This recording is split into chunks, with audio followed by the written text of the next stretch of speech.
दोस्तों नमस्कार। आज मैं आपको एक बहुत अच्छा कॉन्सेप्ट बताने वाला हूं जो आपको बहुत हेल्प करेगा। आप ऑटोसार की वेबसाइट पे जाइए, autosar.org उसका नाम होता है।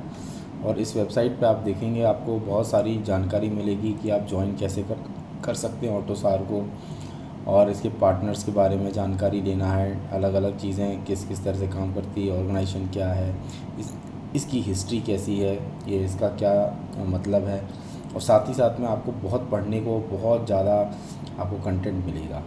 तो मैं इस बेसिकली जो कंटेंट पढ़ाता हूँ या पढ़ा रहा हूँ ऑटोसार का, वो बेसिकली यहीं से ही लेके मैं पढ़ाता हूँ। तो मैं ऑटोसार का जैसे एप्लीकेशन इंटरफेस के से रिलेटेड डॉक्यूमेंट देखना चाहता हूँ, तो मेरे को मालूम पड़ गया बॉडी कंफर्ट है, ट्रांसमिशन है, पावर ट्रेन है, जैसे इस तरीके से अलग अलग इसके कंपोनेंट्स हैं। और यदि मैं देखना चाहता हूँ कि अडेप्टिव प्लेटफॉर्म्स कौन कौन से हैं इससे रिलेटेड, तो ये सारे मेरे को मालूम पड़ गए कि किस किस तरीके के अडेप्टिव प्लेटफॉर्म्स हैं, मैं इनको भी डाउनलोड कर सकता हूँ। आप सिंपल क्लिक करेंगे तो आपको इससे रिलेटेड सारे डॉक्यूमेंट जो है वो ये वेबसाइट पे अवेलेबल हो जाते हैं। तो यहाँ पे आप सर्च करते हैं, सर्च करके आपको डॉक्यूमेंट मिलते हैं। इसी तरह से आप क्लासिक प्लेटफॉर्म पे जाएंगे तो क्लासिक प्लेटफॉर्म में इसका जो मेन जो कोर जो इंफ्रास्ट्रक्चर होता है या आर्किटेक्चर होता है वो आपको मिल जाता है। एप्लीकेशन से रिलेटेड देखना है, क्रिप्टो से रिलेटेड देखना है, सर्विसेज से रिलेटेड देखना है, जो भी आप देखना चाहेंगे वो आपको यहाँ पे मिलेगा। और ये जैसे ही मैं उस सर्विस पे, जैसे यहाँ पे सर्विस थी तो मैंने उसको ओपन किया, तो यहाँ मेरे को इससे रिलेटेड सारे डॉक्यूमेंट खुल जाते हैं। अब मैं इनको डाउनलोड कर लेता हूँ और इनको पढ़ लेता हूँ। इस तरह से ये तरीका है। तो जब आप इसका फुल स्टैक डाउनलोड करोगे तो वो ऑटोसार, जैसे मैं 4.2 यूज़ कर रहा हूँ तो मेरे को 4.2 आया। तो 4.2 के केस में जब मैं देखूँगा कि मेरे को एक फ़ाइल मिलती है, ये फ़ाइल है जो आपको पूरा बता देती है कि ऑटोसार में चीज़ें किस किस तरह से रखी हुई हैं। तो जैसे इसका जो फॉर्मेट है वो है EAP फॉर्मेट। EAP फॉर्मेट खोलना बहुत ईजी नहीं होता। EAP फॉर्मेट खोलने के लिए आपको एक सॉफ्टवेयर की ज़रूरत पड़ती है जो कि है इंटरप्राइज आर्किटेक्चर। ये सॉफ्टवेयर आप 30 दिन के लिए फ्रीली डाउनलोड कर सकते हैं, और ये हर चीज़ को बहुत अच्छे से, मतलब EAP फाइल खोलने के लिए सबसे बेस्ट सॉफ्टवेयर है। 200 MB या 250 MB का होता है। और जब मैं क्या करता हूँ, जब मैं इस पर क्लिक करता हूँ, जैसे ही मैं इस पर क्लिक करूँगा तो क्या होगा कि ये मेरे को एक विंडो जनरेट करके देता है। वो इस तरह से आती है और उसमें वो पूछता है कि आपके पास ऑलरेडी सब्सक्राइब कर रखा है, आपके पास पेड वर्जन है या नॉन पेड वर्जन है। तो मेरे को मालूम है मेरा पेड वर्जन नहीं, तो मैं ट्रायल पे कंटिन्यू कर देता हूँ। जैसे ही ट्रायल पे क्लिक करेंगे तो ये वो मेरा मॉड्यूल जो है इस पर अपलोड करना स्टार्ट कर देगा। थोड़ा सा समय लेता है, लेकिन जो मैंने देखा है ये सबसे बेहतरीन तरीका है ऑटोसार सीखने का। तो जैसे ही मैंने उस पर क्लिक किया तो 2 फाइलें खुली, एक है रीडमी फ़ाइल, दूसरी फ़ाइल है ऑटोसार की फ़ाइल। अब मैं इसमें अलग अलग चीज़ों पे जाके मैं देख सकता हूँ कि इसमें क्या क्या कंपोनेंट है। दोस्तों इसमें आप बड़े आराम से देख सकते हैं कि ये जो बीच वाला जो ब्लॉक है ये आपको सब कुछ बता देता है कि इसमें कौन कौन से लेयर्ड आर्किटेक्चर के बारे में आपको सब कुछ बता देगा। सीखने का सबसे अच्छा तरीका है कि इस सॉफ्टवेयर को यूज़ करके आप इसके कंपोनेंट्स देखें, इसको एक्सप्लोर करें। यहाँ से भी एक्सप्लोर कर सकते हैं, यहाँ से भी एक्सप्लोर कर सकते हैं। हम एक एक करके सब पे बात करेंगे। तो जैसे अभी मैं सॉफ्टवेयर पैकेजेस पे गया और पैकेजेस में जाके मैंने इसको एक्सप्लोर किया। अब इसमें RT के फंक्शंस, RT से रिलेटेड कुछ सर्विसेज लिखी हुई हैं कि क्या क्या काम करता है RT। मैंने इसको डबल क्लिक किया तो इसमें मेरे को मालूम पड़ गया। अब इसमें दोबारा डबल क्लिक करेंगे कुछ नहीं है तो खाली विंडो दिखा देगा। तो इसके अंदर गए तो ये मालूम पड़ा RT के लिए क्या करते हैं। RT से रिलेटेड सर्विसेज क्या है कि कम्युनिकेशन सर्विस बनाना है ना, रियलाइज़ करना, उसके लिए ECU मैनेजर, उसके बाद आपका ये आता है RT कम्युनिकेशन कॉल बैक की रिक्वेस्ट करना। तो इसके जो बेसिकली RT जो एप्लीकेशन से कनेक्टेड है वो रियलाइज़ हुआ, तो रियलाइजेशन मॉड्यूल है एक सॉफ्टवेयर कंपोनेंट के लिए, एक ECU के लिए, और बाकी जो कम्युनिकेशन से जो डेटा एक्सचेंज करेगा या जो इन्फॉर्मेशन देगा वो इसके थ्रू देगा, और उसके बाद जो कॉल बैक होगा वो इसके थ्रू होगा।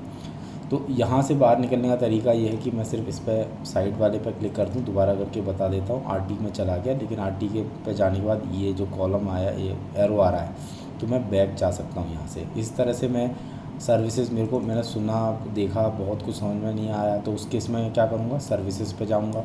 सर्विसेज पे जाके देखा कि सर्विसेज के जो पैकेजेस हैं वो सिस्टम सर्विस के हैं, मेमोरी के हैं और कम्युनिकेशन सर्विस के। तो मैंने सिस्टम सर्विस को एक्सप्लोर किया। सिस्टम सर्विस से रिलेटेड कितने सारे मॉड्यूल्स होते हैं वो सारे के सारे यहाँ पे ओपन हो जाते हैं। आप ओएस के अंदर की सर्विसेज देखना चाहते हैं, ये रही वो लिस्ट ऑफ इंटरफेसेस या तरीके।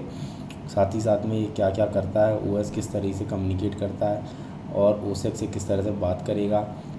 जो मैंने आपको बताया था ओसेक टाइम, जिससे ही ये बना था ऑटोसार, तो उससे रिलेटेड सर्विसेज आप यहाँ पे एक्सप्लोर कर सकते हैं। मोड मैनेजमेंट देखना है कि अलग अलग कौन कौन से मोड होते हैं। ये थोड़ा कॉम्प्लिकेटेड सा दिखता है, लेकिन क्योंकि इसमें रो और एरो है ना, तो ये डायग्राम बड़े आराम से समझ में आता है, इसमें कोई भी दिक्कत नहीं आती। आप यदि छोटा करके एक्सप्लोर करना चाहेंगे फ़ीचर्स को, तो आपको बहुत सारे नए फीचर्स समझ में आ जाएंगे। सिर्फ एक मॉड्यूल में फोकस करो, उससे आसपास लगी हुई लाइंस को या जो रोज़ जा रही हैं उनको एक्सप्लोर करो, उससे आपको बहुत सारी चीज़ें सीखने को मिलती हैं। इसी तरह से आप इसमें जा सकते हैं ओवरव्यू, प्रोजेक्ट ओवरव्यू, ये सब चीज़ें आपको धीरे धीरे ही समझ में आएंगी। ऐसा डायग्राम देख के खुश होने की ज़रूरत नहीं है। अब इसमें अलग अलग फ़ीचर्स हैं, जैसे इसमें कैन और लिन से रिलेटेड क्या क्या फ़ीचर्स थे जो कि हमने देखे थे। एक बहुत हल्की सी ग्लिम्स देखी थी कि ये कैसे कनेक्ट होते हैं। क्या हमने जब अपना सेंट्रल लॉकिंग सिस्टम का एग्जांपल देखा था, तो उसके इसमें ये चीज़ें सामने आई थी। इसमें कॉल बैक कैसे होता है, कैन और लिन मॉड्यूल को मैनेज कैसे करते हैं, मैंडेटरी चीज़ें क्या क्या है, यूज़ केस कैसे बनाते हैं, ईसीयू, मतलब अब इससे रिलेटेड जो भी सर्विसेज है वो एमकेएल में को भी यूज़ करना पड़ेगा, ईसीयू एब्स्ट्रैक्शन लेयर को भी यूज़ करना पड़ेगा और सिस्टम सर्विसेज को भी यूज़ करना पड़ेगा। अभी मैं जब आगे जो वीडियो बनाऊंगा उसमें एक एक करके इन सब चीज़ों को यूज़ करेंगे, तो आपको बहुत सारी चीज़ें समझ में आएंगी। हमने डायग्नोस्टिक की सर्विसेज देखनी है, डायग्नोस्टिक से रिलेटेड सारी सर्विसेज यहाँ पे आ जाएंगी। ठीक है, आपको गेटवेज चेक करने हैं, फ्लेक्स रे का मॉड्यूल देखना है, मोड मैनेजमेंट कैसे होता है वो चेक करना है, किस किस तरह से मोड मैनेज होते हैं, वो सारी चीज़ें भी आप यहाँ से देख सकते हैं। तो ये आपका प्रोजेक्ट व्यू है, और एक होता है आपका ओवरऑल व्यू। तो ये है मेन मॉड्यूल जो है आपका असली ऑटोसार। तो ऊपर जो है वो सॉफ्टवेयर एसडब्ल्यूसी है। एसडब्ल्यूसी में बेसिकली क्या होता है, एसडब्ल्यूसी में तो जो एप्लीकेशन बनेगी वो होता है, उसका भी स्टैंडर्ड होता है, उसको फॉलो करके हम बनाते हैं। लेकिन यहाँ से ये सारी चीज़ें आपको क्लियरली दिखती हैं, समझ में आता है। रैम टेस्ट है ना, एरर ट्रेस, EEPROM को कैसे मैनेज करना है। कम्युनिकेशन ड्राइवर में आप देखेंगे तो SPI, लिन, कैन, फ्लेक्स रे सारे आ गए।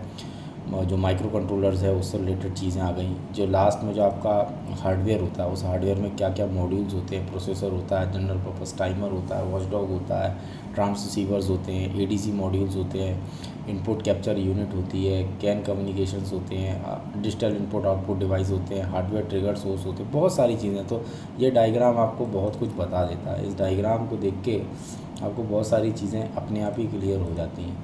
तो जैसे मैं इस डायग्राम पे क्लिक किया तो साथ में क्या हुआ कि यहाँ पे इससे रिलेटेड इन्फॉर्मेशन भी आ गई, ये कौन से वर्जन में ऐड की गई थी, क्या थी। लिटरेचर पढ़ने के लिए वो जो डॉक्यूमेंट्स मैंने आपको बताए थे वैसे पढ़ते हैं, और बाकी चीज़ें आप यहाँ से एक्सप्लोर कर लेते हैं। तो ये हो गया ओवरव्यू के बारे में।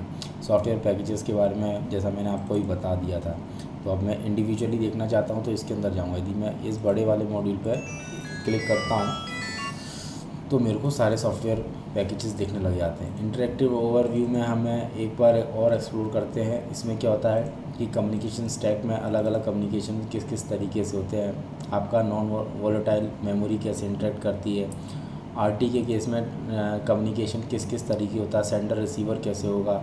सेंडर रिसीवर के भी अलग अलग टाइप्स हैं, आप देखेंगे डेटा कैसे हैंडल करता है, इवेंट कैसे हैंडल करता है, रनेबल इवेंट्स कैसे हैंडल करता है। क्लाइंट सर्वर में भी सिंक्रोनस और एसिंक्रोनस दो तरीके के कम्युनिकेशन होते हैं, वो कैसे हैंडल किए जाते हैं। ये सारी चीज़ें भी आपको इसमें मिलेंगी। अलग अलग चीज़ें हैं, बहुत ही इंटरेस्टिंग डायग्राम होता है, और ये डायग्राम आपको बहुत कुछ सिखा देगा। आप सिर्फ क्लिक कर करके ही बहुत सारी चीज़ों के बारे में बड़े आराम से जानने लग जाएंगे। तो इस तरीके से सर्विसेज आप इसको एक्सप्लोर करिए, मैं आपको यही बताना चाह रहा था। बाकी आज के वीडियो के लिए इतना ही। यदि आपका इससे रिलेटेड कोई भी सवाल हो तो कृपया कमेंट सेक्शन में ज़रूर बताइए। बहुत बहुत धन्यवाद।